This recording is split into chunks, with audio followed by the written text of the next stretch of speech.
5. Lero program ya Cruise 5 tikucheza ndi Shafi Phiri amene ndi Oyimba odziwika kwambiri kuno ku Malawi.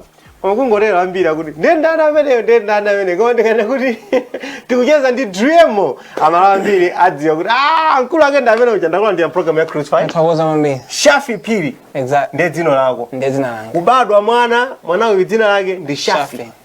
Shafi wake maulemba bwanji? SHAFIE. Single F. Single F. Shafi Phiri. Indeed. Koma pano mari Driemo. Zona zai. Ndimwe rufuna rive kuti zimene zizi zachikunja ngati zimene zindezi mukudira anampatsa kale kuti iwe Shafi Phiri yakuti inezwe zozo ayi ndekoma ndine Driemo. Anthu amati nchisi boy. Ena iye ayinkhota kota. Of course. Kumudzi kwenikweni ndi kutiko. Kumudzi wathu ndinkhota kota. Okay. Komano zimene amanenera kuti kunchisi. For the music yanga ambiri. Inapangidwa base kuti kunchisi. Ndimene ndinachukira as a matter of fact. Kubadwa ndi kukula unabadwira kutiko. Kunkhota kota. Kukula komanda kula moyenda. Moyenda yes. Okay, faja makolo kapena. Yes. Okay. Indeed. Okay. So iweyo kumudzi kwana kamata kumudzi ndi kutiko ndi kunkhota. Kunkhota kota. Minyimbo zawo chamati Kakaland boy. Yes. Kakaland boy, mari Kakaland boy. Kakaland, yes. A boy from Kakaland. Akaka kina dada ni kina. Yeah, dada ni kaka. Kaka. Yes. So imachokera pamene popo. Imachokera pamene popo. Kakaland. Kaka ndekuti azimwene. Yeah. Something like that. So nyamara uchokera ku kukhota kota. Yes. Okay. Ndito. So za Driemo tifika kumeneko chifukwa Driemo tsopano ndi chimene unasanduka utayamba kuimba kuti amalawi ambiri akudziwe koma tisanafike kwa Driemo tisanafike so kwa Smart P. Uziona ngani mwandikonzekera kwambiri. Tisanafike hivi kwa Smart P. Tiambeka yepa Shafi. Kubadwa ndi kukulira mwati kubadwa ndi kunkhota kota komabe kumudzi ndi kunkhota kota komabe kukula kutani waenda mala ambiri wakhalako kuti ndi kuti moyo mwako. Ndakhalako kunzuzu, Kasongo. Okay. Ina nchisa amenewa, dowa. Okay. Yeah, mulongo muno. Chabwe. So yeah. Kwani munabata kwa ntangani? 5. Iwe kukhala chinga? Wachiwiri. Indeed. Nditu munindika nkwanyanya kuti makayang'anira. Yes. They look up to you. Kuti achimwena. So usukulu ndabva kuti wamaliza kumene maphunziro ku University of Livingstone. Of course. Okay. Yeah. So ndekuti ma primary ma secondary mwachita. Tamaliza. Indeed. Apapo mukumaliza kumene ku college. Yeah, of course. Moyo wako waenda bwanji wa sukulu. Unaenda bwino kapena unadzaima kaye pena pake nkutani. Ayi, siningane kuti naima pena pake. Unaina ndithu bwino. Okay. And number school my yangu. Okay. Because the number I think in this should be 7. Yes. Yeah. The primary najita ndithu, secondary so najita. Okay. Come I think there was a time when I think panalika delay and I didn't get myself from 4. Yes. Yeah, so I had to go back again. Munala kwa sedekana. Sidala. Kumano mabonisa mbedi na bezao ndizi made nkafuna yofe. Munala kwa mabonisa. Sidala kwe. Ngalula kwa ndintolo. Ngalula kwa ndintolo. So when Bilida I scooped it was 23. Yes, kumano ndizi made nkafuna yofe kumano ndimene school ifede maidziwira ntame no this is Oh, you were not happy with 23? Yes. Anza kuti panku kudutira koza 23 points. Sanga we have many. Yeah. So you were not happy with 23 points? Yeah. I think I wanted something less than that. So you had to go back to school? I had to go back. Okay. And then I got 18. Okay. Then I was, which is at least you were happy with this one at least. So and then I proceeded. Okay, so from there you went straight to university. Yes. So that was 2018. Okay. When I was 18 points. Okay. Then 2019 I was supposed to Kundikayambe. Okay. Komono no mafizi so nagamba no later. Okay. Then I ended maliza nova. I'm supposed to graduate in October. Imene degree meneo? Degree, yes. Well, 4 years. 4 years. Okay. So for 4 years wakubanga maphunziro ako ku University of Livingstone. Yes. Mabanga maphunziro aja? Public health. Public health? Yes. Kodi public health muzika great. So kujipatala kuja, nza kujipatala ndito. Yes. Kumana kujipatala kuja kuli ma sector ngabo. Okay. Tungodi ndingo zigazo ntuje bawiri. Okay. Manesi, ma clinician, ma medical doctor, ma surgical doctor. Amina aja wanga deal ndi curative medicine. Zochiza. If we deal with preventive medicine. Oh. If ndizopewa. kupewa kuposa kuchiza. Ndero popanda ifeyo ndio kumene kuja kuli mavuto kwa. Yes. So ino maisesa kuti at least zisafike poti munthu akafike kuchipatala kuchaya. Nkhani kama kagari tidule ndithu kuti anthambira samakafike kuti kumene kuja azipewera atu kunyumba kuno. Ndiye matani matija titizizirani. So nkhani ngati tiya masamba. Ndina nyama masamba. Izi. Makaniza nyama. So kama nkhani ngati nkhani ngati mwina titengere ngati kuchipatala kuja disa zinada kujuluka mwina ifa za mbiri za azimayi mwina oyembekezera so ife timakapozitsira kumuzi kuja kuti zisakafike poti mukaona ma signs awa ndi awa ngati zili zinthu zodakhoza kukwanitsa kupanga kuzikwanitsa kumuzi kuja timauza kuti mukuyenera mutera koma zikafika apa ndi mukuyenera muthamangire kuti kuchipatala mwina anthambira amakhala kupanga ngasa kutani asakudziwa. Olonso pali matenda ena lese ngati kwachitika miliri ngati mwina ali COVID-19 anthu amene amakhala kufufuza timati epidemiological research or approach imene mafufuza mbiri ya matendawo kuti mayamba bwanji imafana bwanji ndi anthu amene amabwera ndi muzivala mamaski muzita ntani timakhano ifeyo chifukwa amene timakhala tikudziwa kuti mode of transmission ya matendawo iyenda chonchi imayenda chonchi ndikuti preventive measure yake kuene kukhala kwatani muzivala maski ka 1 meter distance okay imene akutipe epidemiology koma timene mangojuza kuti mungotipinda usati kuti ngotchulidwa nanga si aziwe kuti azidziwa samapwekeza alongoyimba munthu samatiwa chizungu epidemiology amene ndi Driemo mlendo wathu alero program ya Cruise 5 amene kumvera mukuti ayi ndi mwanabe wa ku school apa ndi woti wangopanga umene graduate moti akhala kulowa mu field musakasaka zintchito mabwana momona mfana amene mfana oyaza zingine azikuimbia ndiso nyimbo ngale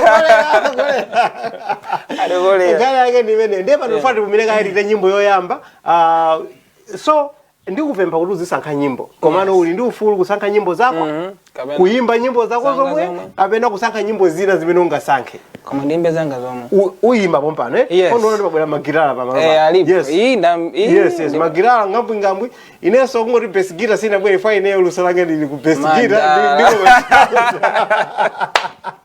so tichita nyimbo yamba program ya Cruise 5 kukonda kwa mlendo wathu walero program ya Driemo kapena kuti Shafi Piri nyimbo yamba ikha nyimbo yanje I think tiyambe nyimbo imene tidatulusa chaka chata mapeto sanati faja kaje ndo sinarusa nyimbo yes Yanga Manda mangido feature ndito komano Yanga last time ndi December 29 Maginito nothing the damn Maginito akuruva ndikwanga Maginito you pull me closer tikufuna tichita gini ngati simunaivera nyimbo imeneyi ino ndino anthu oyipa kwambiri mupite mukayiyang'ane mukayione muli video natenga anthu opsa kwambiri opsa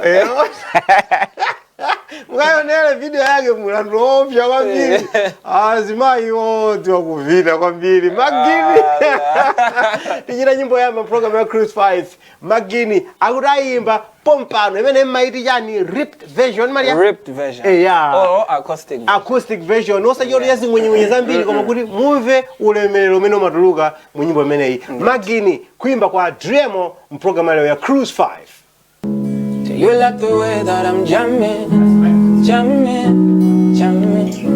Do you like the sound of my rhythm Ndibonyeka rumba mina umvele mano Mina uma feel like dance so ijaya china maluli Say now baby I like the way you go down DJ pull up or down Kuvina kondicho say la focus Hey, mami focus Baby I like the way you go down DJ pull up or down Kuvina kondicho say la focus Ndabalalika, na lose a focus You are not typical, you not an ordinary girl You want flowers in my garden, you a zero class girl Maniko kana maginito, maniko kana magini Pull me close and I'm a guinito Maniko kana magini Maniko kana maginito Maniko kana magini Pull me close and I'm a guinito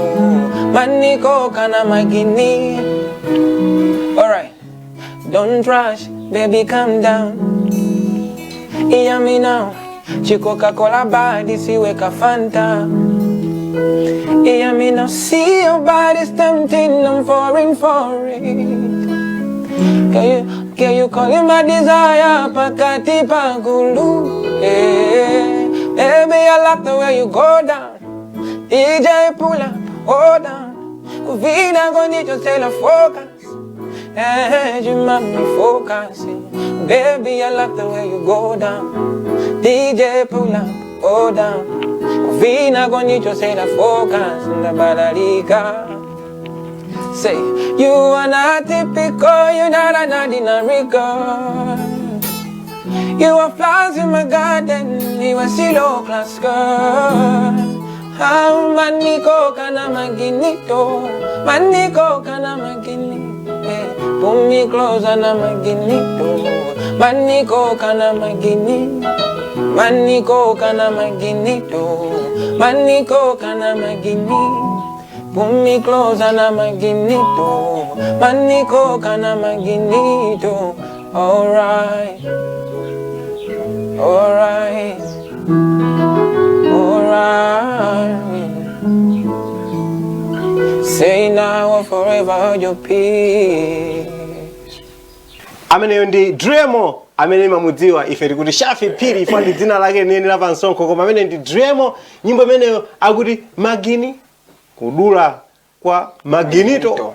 Amene mundu wina aliyense amene anasewerako akudziwa kuti ginito sinthu chamasera. Mukudziwa makhala dolo kwambiri. Mukudziwa ginito. Ukakana ginito ndo unachasha. Ase ginito nali dolo. Ukakana ndi ginito aliyense amatoka bethula ginito. Amakhala nzako. Waso makhala wama kulasa kubeni. Kwambiri. Akuti say now. Kuma pero chama say now or forever hold your peace. Say it now or forever hold your peace. No. Who will say it now? Who don't hold our peace? So, panopo, amalawi ambiri amakudziwa kuti ndi Oyimba, and I'm sure even iweyo sepena pake unazazindikira kuti izizi I think izikutheka atu. Yes, of course. Izizi inende ne Oyimba ndithu. At what stage did you make that region?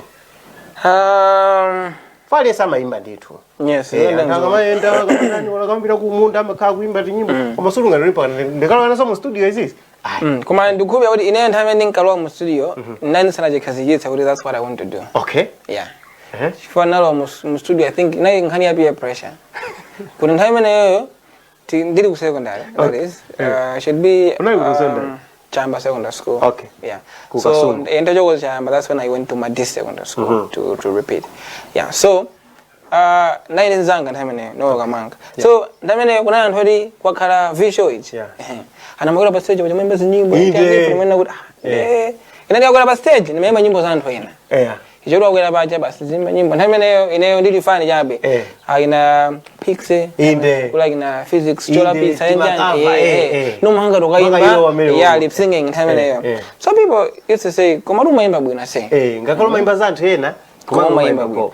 So nthawi nkakalowa mu studio ndinamba just for the record number the dancer. Okay. Yes. Sometimes I dance on the fashion. Oyimba I dance on the peak. So everybody wanted to do dance. So Ines, I found the dance. Listen, many Kamangilas also. Since I wanted to do music. Command on Ines on the Karapa visual badge. This is talking about stage of Oyimba. So that fast forward, that was 2015, I think. 2014, 15, 16, 17. I think close to 18. The men I think in Talembano myself 2018. Yeah. The men I think there was a certain feeling in me. I think music is something that calms me down. At the same time, something that I really love doing every now and then. Yes. So I wanted good in the Sedego, Kulemba Nyimba Yanga, the Video Studio. Go mano is a carino dance was dance. Then in Kaparigiza, Timari Afro dance, the dance pure. Okay. Okay. So then 2019 ndinagumana ndi ma producer ngamene magenda obenchiro mpaka lero. Aina tactic ndi Fat Nyanda. Okay.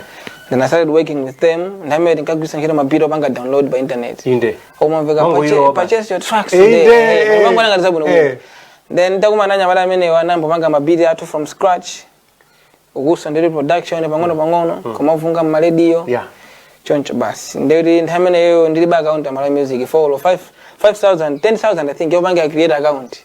inaliwa futa kwambiri ina ndawe yosoma kwa basi simasewe so I failed to create between 2018 and 19 nakanika kupanga create even mpaka 2020 I failed ndipange ndilibe 10,000 kupanga brought nyimbo 95,000 ndipo ndipatikize 15,000 ya ndama mbili kwa singa waniti yeah so Oyimba basi I made a couple of friends amena zamanga volunteer kuri I failed to zamanga create account yako ndamena nyimbo I think nyimbo 8 ninapanga release ka EP kana ngake mati love letter yes nde nyimbo rako nditu limene ndi magulisa nyimbo EP yose pa 1,000 nde magulisa 1,000 koma panthu se mfano mwanga munali ma contacts mwina 1,500 so wow the guy 1,500 ameana kuwa na nthawi yeah kaulita nikaulita sababu ngani mwendo opheka so yeah ndameyo nakumaliza ngani Malawisdom yeah panopa liwezi nyimbo tu hizi hata kugula ndi this other girl Maleliza ndani nzaka wisdom so ngani my friends on kumana ifedi kulipili ano ibi onse ipite paja ipite pa malawisdamusic.com I was very excited kula baba wasuti inabita mene bajabu bas tayo nkumadani kumabita then 2021 nabanga release tema singles nyimbo zina zinkatu ya WhatsApp yeah bango kama mafoni ba broadcast kunoko nthameneyo matobanga forward ma message mina kwandu 250 leruka kuti mzee mtu mmoja bango manga click 250 unatseketa broadcast ile banga forward nde ndadusa kina ntendere nthameneyo no insurance nduma tebulo china love you more 2021 ndadusa nyimbo 5 yes no insurance and as a matter of fact akina duma no insurance intendere nyimbo zile sisi naambia chuka kuno kwa Malawi naambia chuka ku Zambia enda Malawi kama zimvira nyimbo zije ndima bwana ndima anthanya kama kanga na ukangana iya so si Malawi yes I remember there was you even Ketura yes mena mabwera anthamati si Malawi ndi Malawi si Malawi ndi video yakanashuta namenya ndilo kuseka I know this she's not a Malawi kuvera touch mene kuvekera kuti no kumalawi kunoko sitinamveko munthu oyimba chonchiya mene ma duma exactly duma so what happened zinazoti nyimbo zanga zikuchwa ku Zambia ngakhale anthu akuna mazimvera chifukwa chimene anthu they were not able to recognize the person behind the song was that ngobe yanga manyimbo panalibe so people knew my music but they didn't know amangomva sound paka nyimbo yanga kumamveka chonchi yes they didn't know really ndani so anakaziwa 2021 ntamene nditapangidwa approach ndi Wanu Entertainment kuti andisaine I should be working under them as a record label now tasaina contract anandipanga post pamikozi ndeka nyimbo kana insurance that's when people say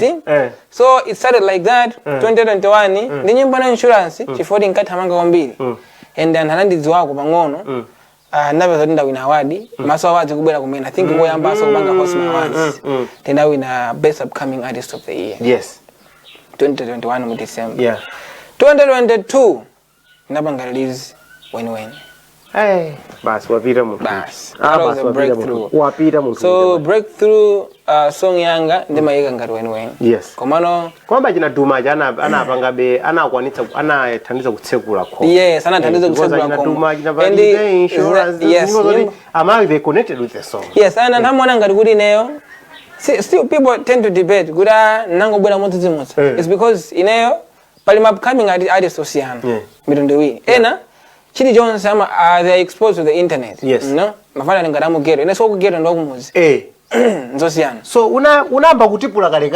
koma anthu sankakudziwa so mene anthu amadza kudziwa amone ngati wayamba nthawi imene yo osadza kuti unambira kale kwina kwake kungoti anthu samadziwa so pali gero ndi pali kumuzi ine so kugero ine ndo kumuzi inde yes fanda kulira kumuzi so access of internet chanchani kuti ma website zimatani koma lebi kuti mukaike jena ine panalibe anzano it's a one day thing uncle ranting ndaba anthu amba kumudziwa so ife timadibula from the background I build my songwriting skills my delivery skills and my approach on the song, even my concept development skills.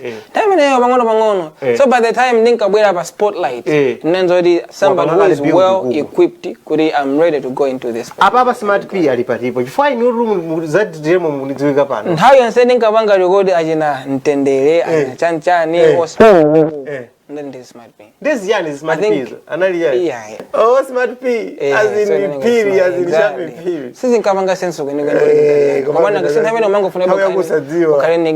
No, I think in that sense how well good Driemo 2020 kumabeta. Okay. So ntamani kabanga record inatendere njani na ndidi Driemo. Okay. Yes. So in that sense 2020 kumabeta. We go from smart P kubela good Driemo. Comment how you say kumusiku from 2020, 2019, 18, 17 kwa seko and smart P. Maonato kana kendi mene yoyo nimakuzani kuti feru ufuna kuti timve kuti nkhani zinachokera pati pano tsono tikamba za Driemo koma asanafike pa Driemo anali smart P koma dzine nene apa nsongo ndi Shafi Piri amene tikuyeza naye program ya Cruise 5 lero tini ndi mwayi chifukwa nyimbo zake zijamaziona kuvina kuti akupimbira popano samafusana matsutsana amapanga ndi auto-tune amajulula ndi computer si computer chinthu chichimadziwa kuimba ifwa chikuimba popano pano poifuna chiphe nyimbo number 2 ika nyimbo yanji mene I think diimbe Weni. Yes. Mkazi weni salandika satawa. Yes. Aha. Koma lero kuli kunjoya lero. Tane ndivile nyimbo ya chiwiri program ya Cruise 5 kuimba kwa Driemo akuti mkazi weni salandika satawa. Oh yeah. Okalimulu mnjiti monsengati mwaumba bulu.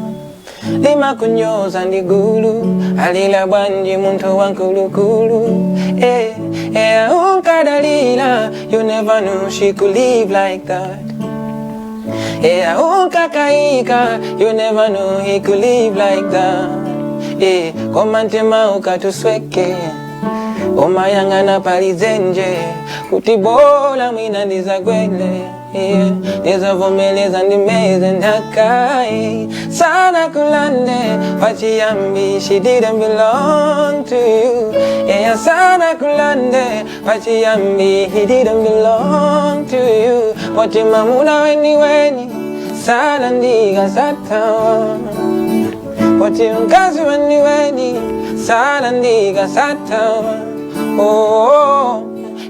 komora ululu makukomola usiku sugona omango kalila kumona sanka kugonda no matter how many times you say it sanka kufuna no matter how many times you showed it they're still fighting for the losing battle Yangana sa sogolo lako now I say you deserve chikondi now I say you deserve to be happy Koma sana kulande pachiyambi she didn't belong Sana kulande pachiyambi he didn't belong to you Watimamuna weni salandiga sata Odinkazi weni salandiga sata Gari jili jako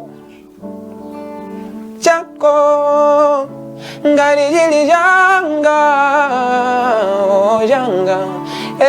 Balibanga kulande Balibanga chitenge Balibanga kulande Balibanga kutengele Goma sana kulande Pachiyambi she didn't belong to you Sana kulande pachiyambi he didn't belong to you Watimamuna weni salandiga satawa Odinkazi weni salandiga satawa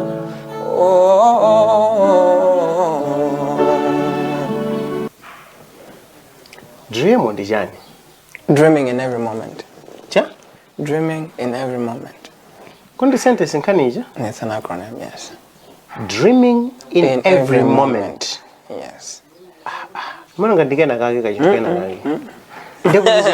Dreaming in every moment. Yeah, of course. So, makamu dusa muzilambiri, right? Some motivating circumstances, and already my inspiring circumstances, and they want to push you down, and they want to raise you, and they want to disturb you. So in each and every moment, you have to dream and keep your dream. Oh. Yes.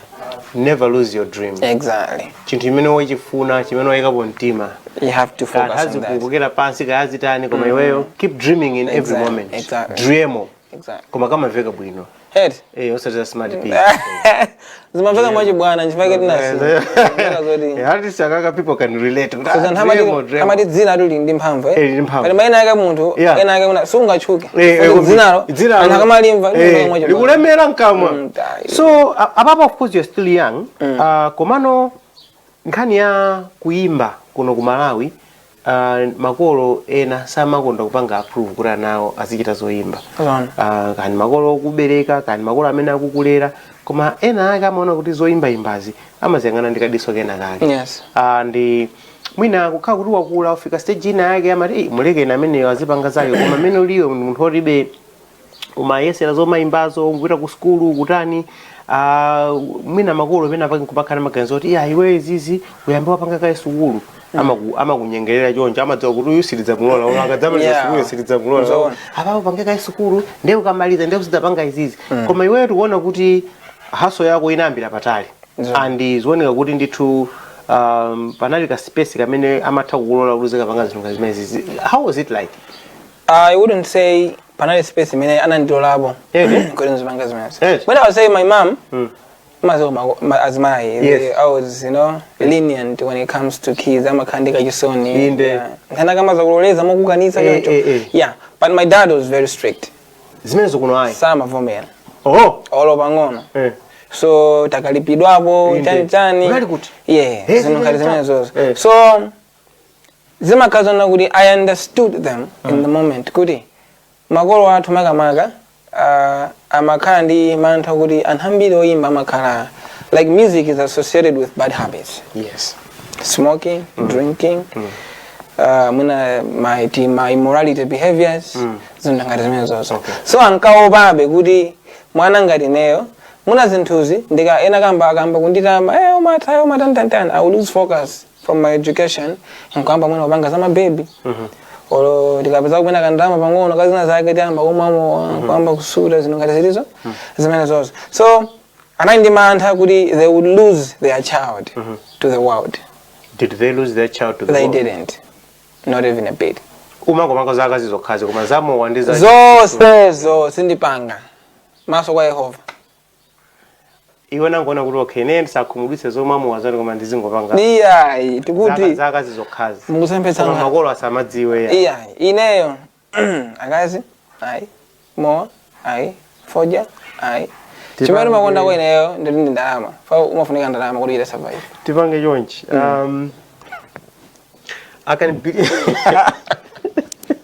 can believe you kunena kuti you have remained focused. If amene umalongosa story yako ija kuti utakhoza 23 points poyamba pa form 4 you were not very happy. Yes. Bajayamba kuti guys baba ineyo ine ndakhoza ena mwina akhoza koma amene mafunira ineyo ngati shafi I'm not happy. Ndibwera so school. That was a tough decision to make. It was. And a serious decision to make. It was. Yeah. If why you would have said kuti ndiye celebe ndinotika 3 points anga ndiye ndanako bani. Yes. Koma nabwerera kenako wapanga 18 points wati kenako kusaka ndituma impaka na uwezo uli ku university panopo kamba zone kuti you have done your 4 years wamaliza.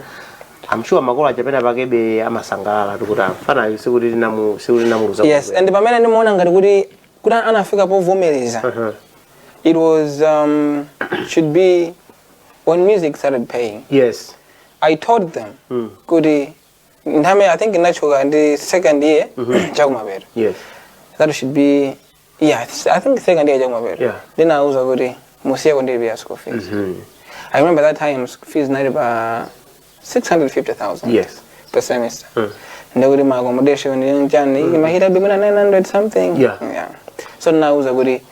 Pangan focus kwa another music. Ineo mene muna ika budget uli muzindi bidia ine. Igawe ni kumusiku huko. Igawe ni ineo this is bangira ndeka. Wow. So they called me. Utanda was a good know that. Nyimbo remember it. Tikamagulitsa. Tupangwa kandama kena. Kena kake. Kama nditawani takuzidi bila school fees. So then, yes.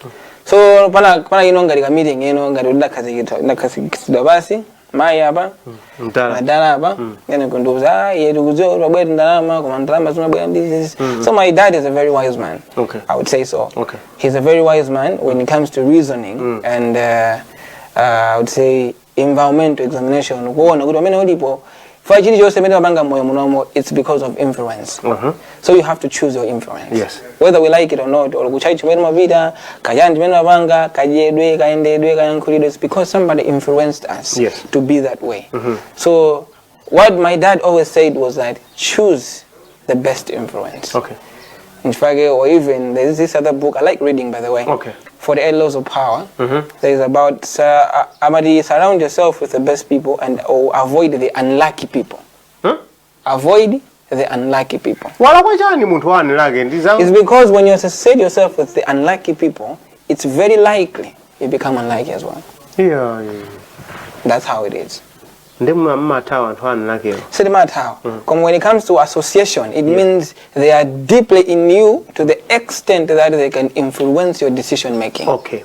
So that's a decision that you have to make. Yes. Could you be associating in the uyo ndipo ndalola kuti iwo azindipanga influence ine ma decision yanga nzenga mangisa munthu kuti patsogolo kapena ukhale pamene uli kapena ubwerere mbuyo nkhani makantha amene wapanga nawo associate. So ankandirangiza zimene zozo and I kept it in mind kuti nthawi zonse ndikamapita kumene ndikupitako ndikamapanga zimene ndikupanga ndimakumbukira kumene ndichokera. Yes. I didn't grow up in a very, I would say, well-to-do family. Yes. I struggled as a person, not necessarily as a student or what, but as a person in like in general. Yeah. Like my parents tried their best, and chimene sema banga lake bakhomo timaje buno bwino tikapita ngati zima school fees amaisesa kubanga mbali yao. Yes, tivale ndi buno bwino. Komono when you go on the scale of, let's say, my classes, maybe we will say we are below we are on the lower class, I would say. So I notice you don't shy away from acknowledging wakula moyo vutika kamena kuti wakulira kumudzi kuti si wa mugeto ya. So you're okay with people saying that? I'm very okay. Sikuti so machitenga ngati kuti they are throwing some shade at you. What am I not going to Oyimba? Zabu no win. Because I acknowledge where I'm coming from. I'm for panopono mane yo ulinayo kuchuka ndiyamba kumene akakati ndi wako mudzidi ndazi kuti ndi wako mudzi. Yes. Kumene zimbozungu awa. Force makwereka. Zinkabwereka nthawi yake. Yes. So ine umanjileyo I think the best among the people ndimuntu amene amaitenga criticism ija as a construction. Yes. If you see people throwing chanjan, it's not the time that you as an artist when we defend. No.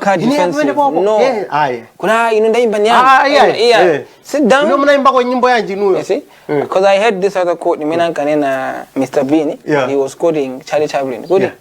Life is a comedy on a long shot and a tragedy on a close shot. Because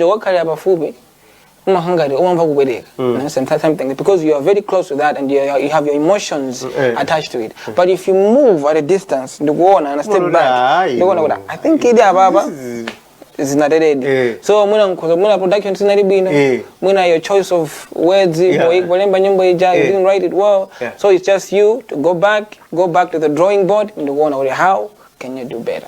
So now panopo we cannot consider you as an ordinary Malawian chifukwa tikamba kumachula anthu oyimba kumalawi kuno kudzina kuti tuluka ndithu. Mwina it will just depend kuti kodi tikunena anthu ake kodi ndi akale kodi ndi oyimba gospel kodi ndipo koma kuti tikuyamba kulemba list ya anthu oyimba kumalawi kuno mwina sitifika so ku number 10 dzina wekho latuluka, which is a big thing. It's a big accomplishment, especially looking at your age. Komano my question is kuti zimene zizi sizinakupanga affect iweyo ngati munthu. But maybe I'm asking the wrong person. Komano, I just want you to tell me could experience yotani, because I'm sure going into college and leaving college, they are two totally different people. I mean, and my attitudes are it's a whole 360. How has life been like? Well, life hasn't been easy. On the other hand, yes, because Kukara, one of the one of the finest Malawian artists. Yes. I would say it's one of the greatest accomplishments I've made. She won't be in the school young guy because on every talent, when you attach education to it, you are very likely to go far. Yes. Because, but even when I'm a corporate organizations, I mean, they would want to work with you, and they will look on your status. Could we going to find out influence? And I mean, I look secondary. Who have a influence to the video school? Oh yeah. You understand? Who's the you see? So, just because I would say I was raised right. Yeah. To the sense of whatever comes my way doesn't change who I am. Because I say it doesn't. It just help you show who you are. Yes. And there's somebody who said a harmless person is not a good person. Okay. Yes. Just because you are harmless, you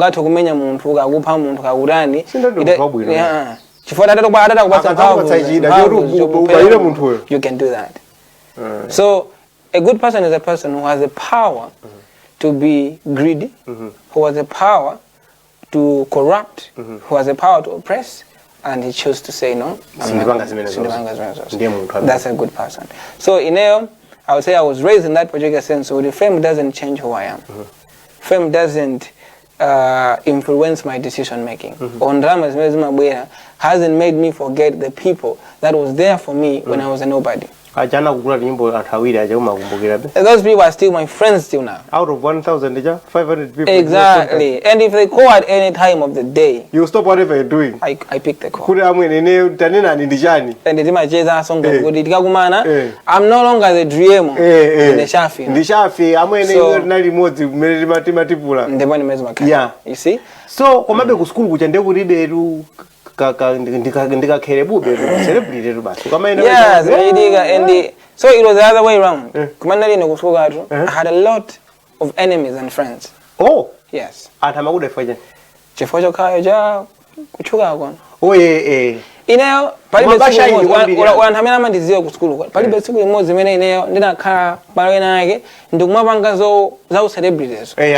There was no moment in my school life. It was me as a normal student, kujoka ku hostel, my books anga manja ku panda, ku class, and even if I was in class, I was the same person. If there's an exercise, we do it, and also if a question to ask or to answer, we forge ahead. But people still, the post on my social media, and they attached it to me. I'm with the perception, not the person that I was. I get your point. Yes. Yes. Not what you are. Exactly. Under normal circumstances, but not as a cheetah. Come 41 owners in a Zanga, a dreamer just out for now function. Yeah, exactly. This is a Caesar level.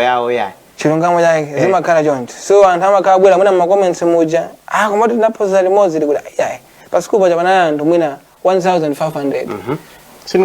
I cannot know everyone. Just like even you exactly. So that's the problem in Makarabo. So Tomaka received my criticism, but the best way in I think I'm surrounded by the best team. Yeah. My management, or and even if affect the people who can talk me through it. I boss, I'm about to tell you I was a carriage on. I'm a human being, my mistake. I'm not talking about the best way came to the so kupitiriza sukulu mpaka ukamaliza pamene ukudziwa kuti at least career yako yoimba it's taking off and mwina amene unena kuti ndamatamba kubwera kuti you're even able to pay your own fees yenchani ndi zimene amalawa ambiri mwina akhoza kudabwa nacho kuti okay zimenezo ndizoteka chifukwa choti mwina aona anthu ena amene akhala kuchitira moyo wawo. And I think this is an opportunity to talk to anthu ena mwina kumbali ya makolo kuti talolani anawo apangebe flourish muka talent kawo komano inuyo just ground them ma principles ofunikira moyo kuti at least atuluke mmene mukufunira komanso mwina kwa anawo amene akuona ngati pena pake zikusonya kurasa chitai nsanga isukulu ya saitai nsanga kuti hey ine ndi anje mpira basi ine ndi anje talent yanga basi. What would you say about that? Yeah, I would say the same thing. Kunena kuti call you sali madziwa mwana wake mbenalini. Kuti say the call amulephera kale mwanayo or kuti in the sense of kuti alakhale talent alibe or school yomwina wachira ndithu pa anthena yake they are called educated savages. Yes, educated savages. Antophunzira koma mutu wawo ngosokonekera. Ndelo school je sina pinduleke nakali bosi. Exactly. So without the basic principles of life or the kauphunzira ya ntondo wanje, you still need a certain mindset in you. Chimene chinga kuthandizira ukhala munthu oti ozindikira.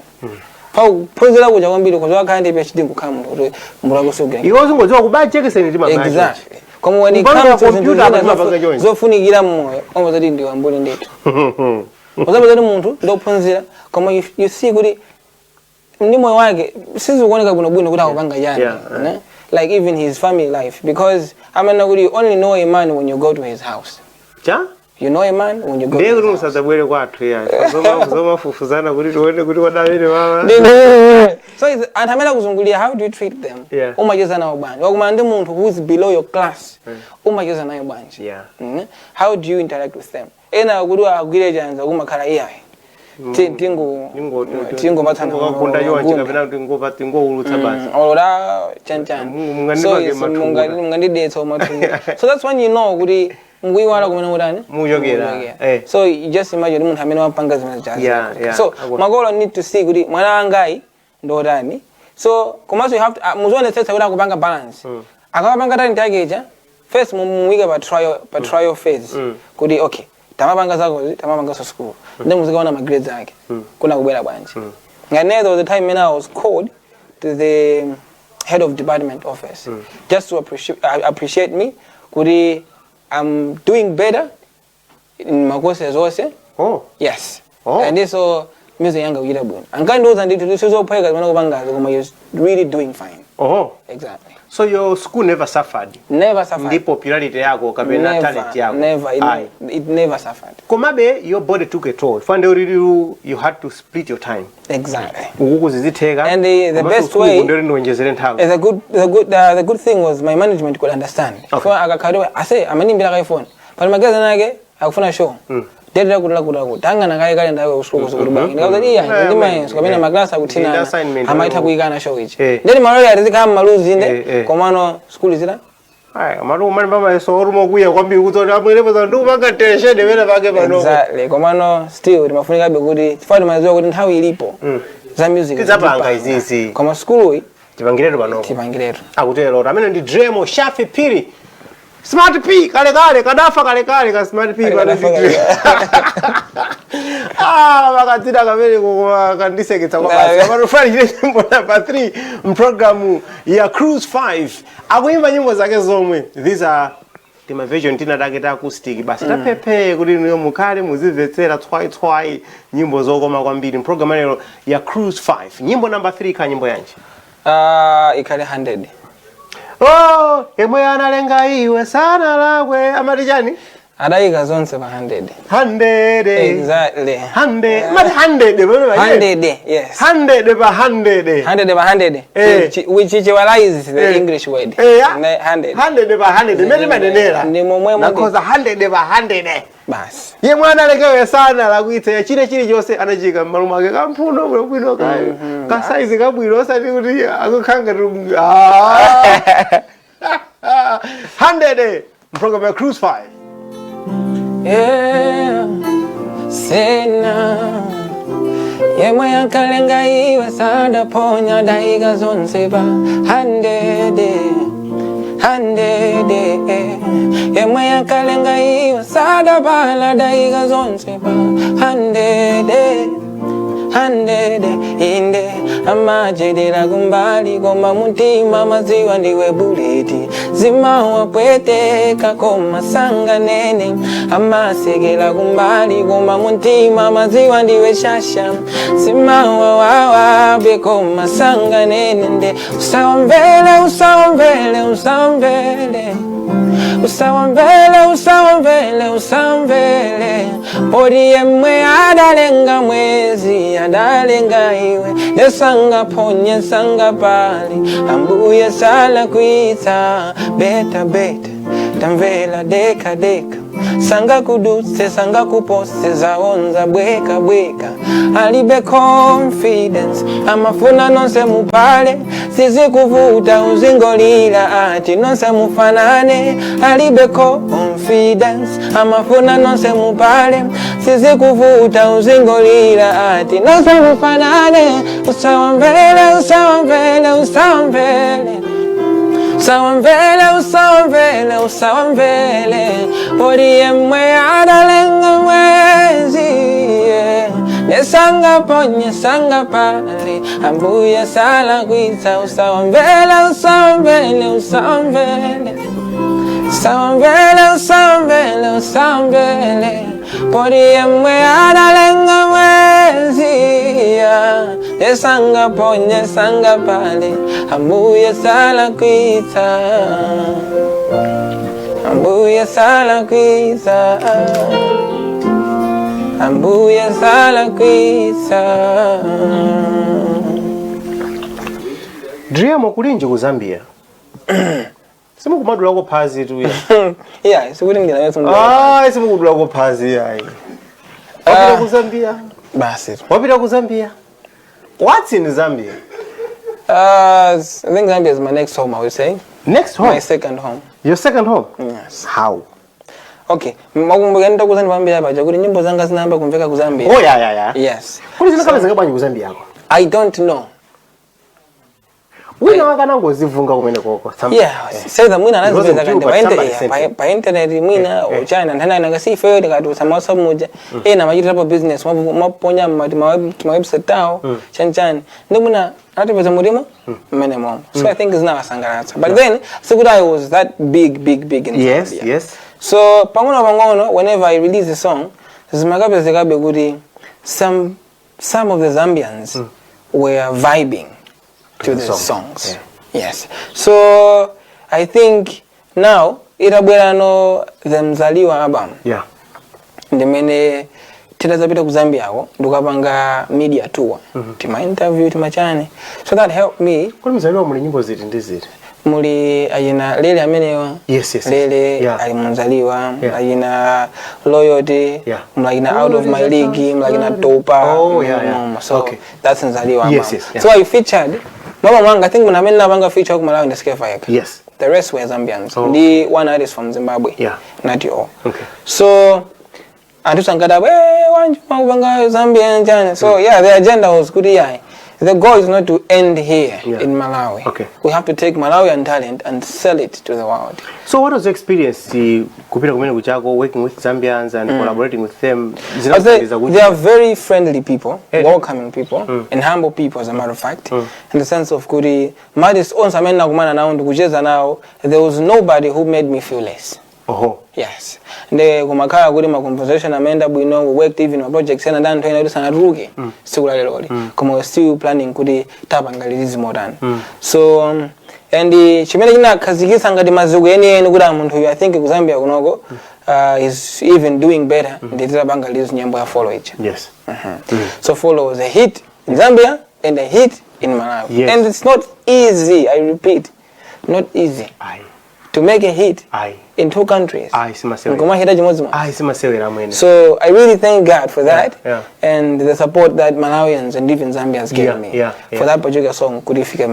So we are coming from a background you know good patience na madingo anabanga move ku Zambia. There was a moment where he actually completely moved into Ulimpuja nde wapita pena amenoria ena marimuna satsa bwera so komatamona kumabwera. I think I've also seen Tay Green goes there a lot and so forth. So I'm saying agudi umina rumkulu imena teremu anyamata akarundu kukasiya zangota kana undizira kubwera kuno kuzaona anthu kena kundika khala kunoko. So the thing is that ali sama kandi magoza ake komanso ndi ma objectives amnali now in order kuti apange achieve goal imene so nkuteka mwina ya Dr. Namadingo ma objectives ana it involved him kusunthira kuti kumene kuti akakwanisa zimene akwanisazo kupita ku Zambia. Pamene neyo ndikuona be kuti I can be going for a week or two or a month and then I come back. Come, you don't plan to go and stay? Yeah, I think for now it's not in my plans to go and stay. Okay. But if there would be a chance, I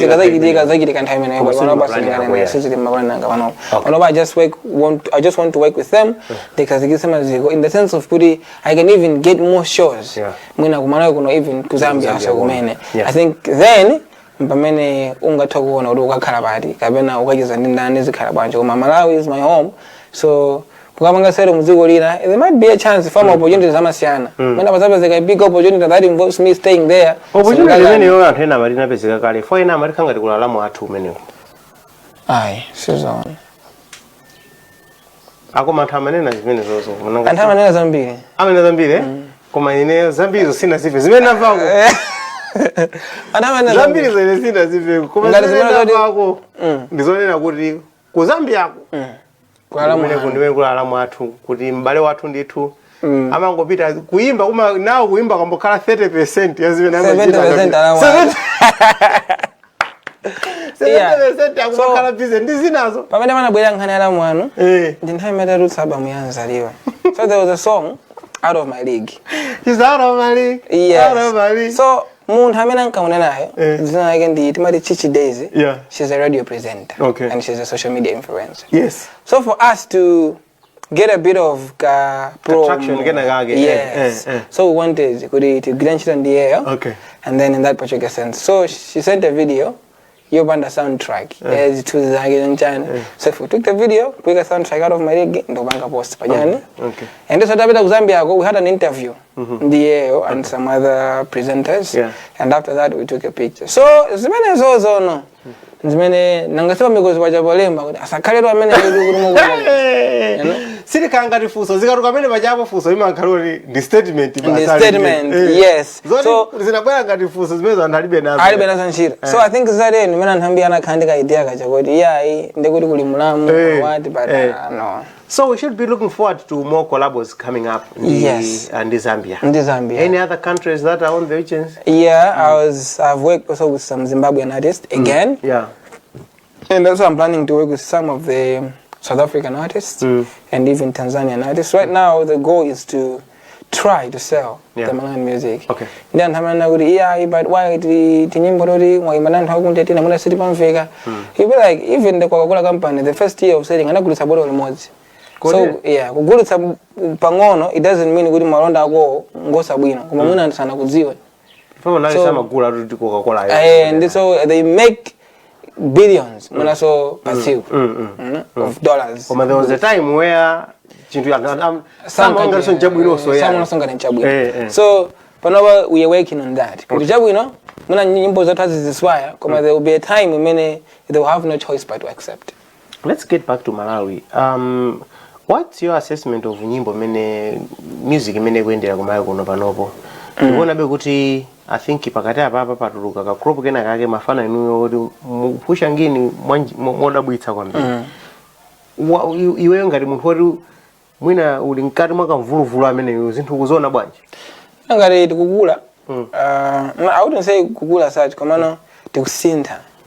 As the technology is changing, dziko likusintha sinenga makhalabe chimodzimodzi. So but chifoti kusintha doesn't mean kuti wali kula Malawi ndani. So ndikuona be kuti exposure chandiya bwino and tikutha kuona kuti kumapo nyambo tizizungu or the type of music, the genre of music imene anthu akupanga imakhalabe yoti or even the international market it can sell. Akhoza kuvera ndi. Komanso I think ifanya kubwera kwa TikTok. Zimakhala zoti even munthu ali ku China akumata fanda kumbukira ndani Gidis Chalamanda. Nthawi imeneyo ali star kwambiri or even amene alili pa nthawi imene before TikTok kukhazikika akapanga mashup tije ndi Dr. Namadingo sizinafike that gauge yomwe koma when TikTok came and those things were transferred to TikTok. Inapozona kuti azungwena ake akupanga magafa ndithu la nyimbo iliyo.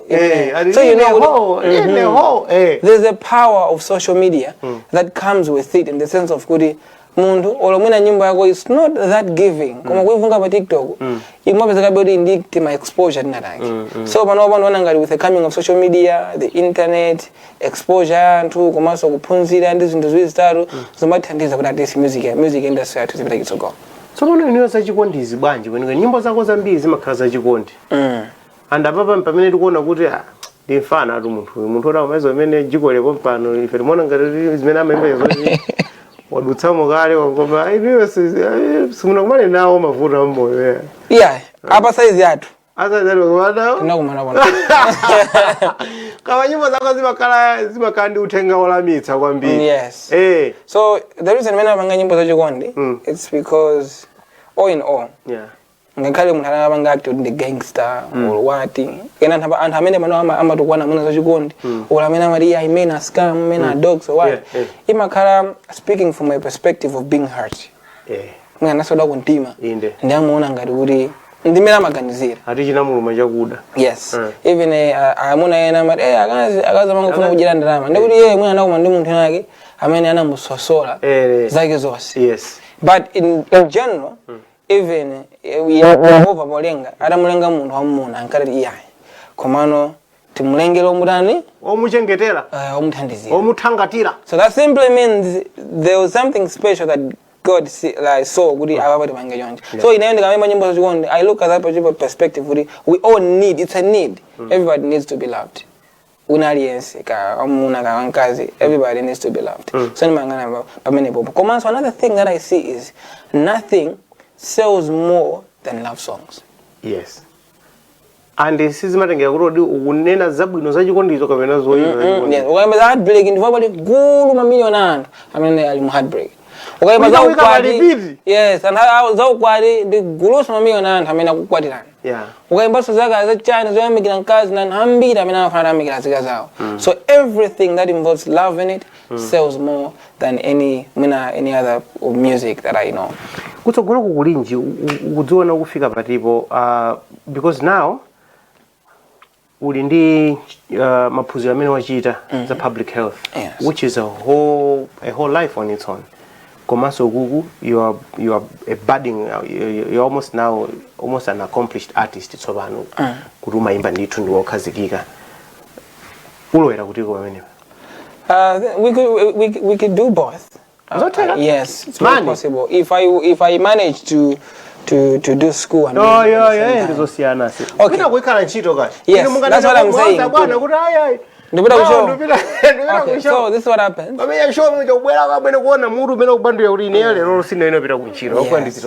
course. So what happens is Nkhani time management and how you can manage everything that you have. So I can work. The scope of work. Yes, and in our public health.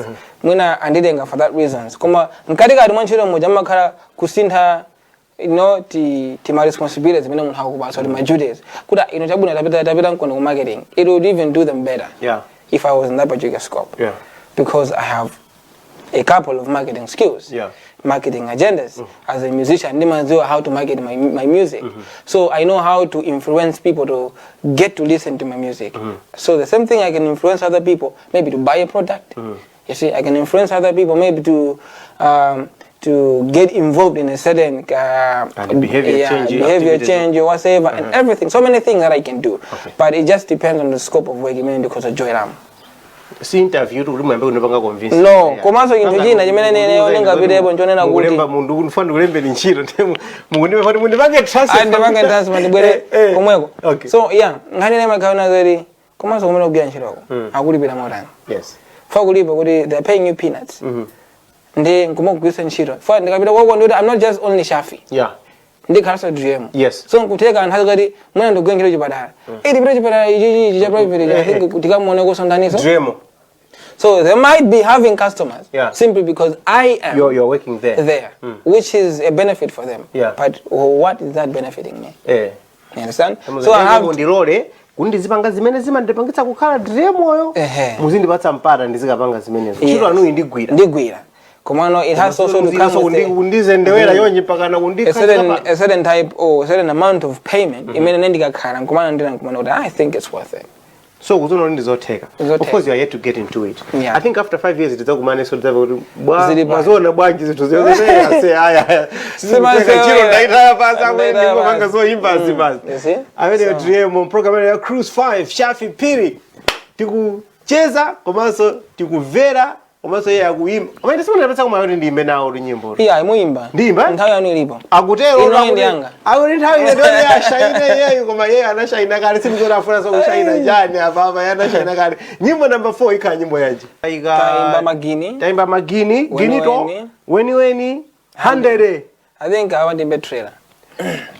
Nyimbo imene njandi amphavu kwambiri. Kwa basi. Mukana kala moyo huu mayamba ni matrailer. Yes. Kuti uzita kuona moyo ukanaendera. Exactly. That's a powerful song. Zone. That's a powerful song. Ndayikulu kwambiri nyimbo imeneyi. And komano sibwezo natha kumalola kukhala no moyo ukanakha kuti akuziwira ari moduzi. Kuruzia mbali. Kuruzia mbali. Kumakhala kuti ndingondire ngani. Atikire ndisalowe moyo. Akoma kutsogolo kuti kukuona kuti akoma. Muzindi kudutsa mama izizi. Mistake. Akutero tu. Akuti zikanakhala kuti moyo umayamba ndi matrailer. Bwezi vano mwina ziliko bwino. Kuti tizipanga understand. Kuti mavuto amene akuchitika apa sikuti zikuthera pomwe kutsogoloko. Kuti zina zake zokoma kuimba kwa Driemo program ya Cruise 5 nyimbo number 4.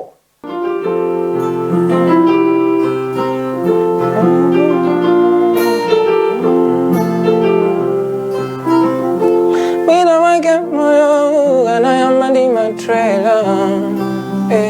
Kweli zitakuona mwe ukanaendera. Wakada libatsago manyo yomazambela mikango njila zopezela juma tisamajire kuona zilango mukada ikanyali mwina tisamakwele mbwai mwina iziwa dani mwina pakati pa anzatu mwina achuluka mafunso funa mayango nonzelu zachepa zifuna mayango nditifuna superpower tizilidziwa mawalo kutilika mayandikira tisuzaone za chilendo mumalola tivutike tisada pambane maondo watu wasupuke musada tiyange nimaona ngati mwina mumachitadala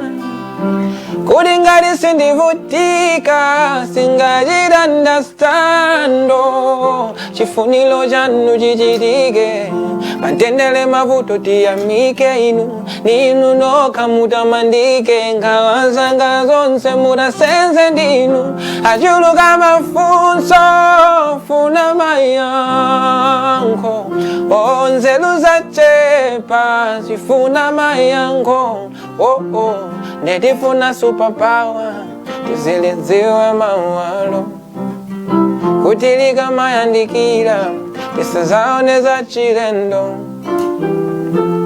odziwa ndinu olenga ndinuyo mwini wazonse ndinu mukale dalaiva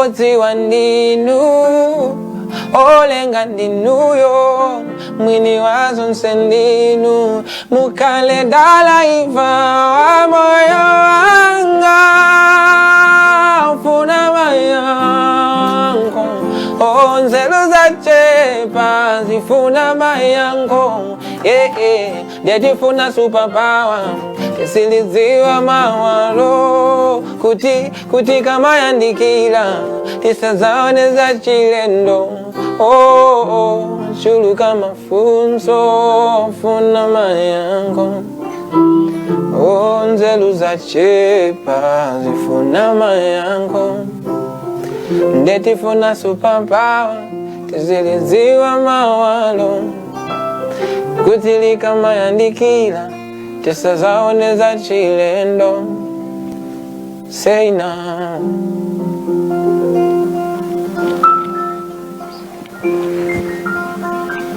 Ino ndi Cruise 5 ndipo lero tikucheza ndi Driemo amene dzina lake ndi Shafi Phiri.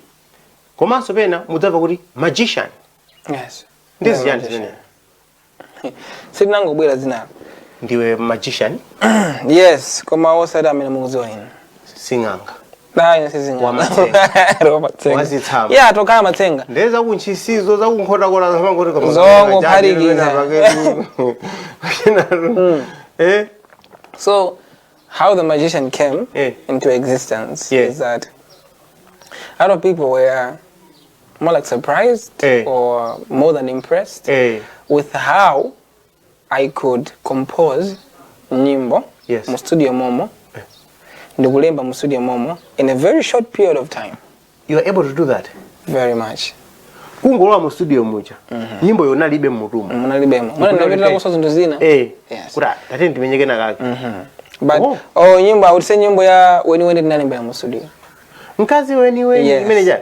Trailer ndinalembera mu studio. Really? Exactly. Zinkajidika mu studio mutu banga zinthu zina tatereni mabuzo okay bangi tizera baba. You see? Na nditu ine tactic ifanyanda hapa tukucheza. I think it was supper time. Taja ija la maliza hivi bado mwendo pachikira huko basi.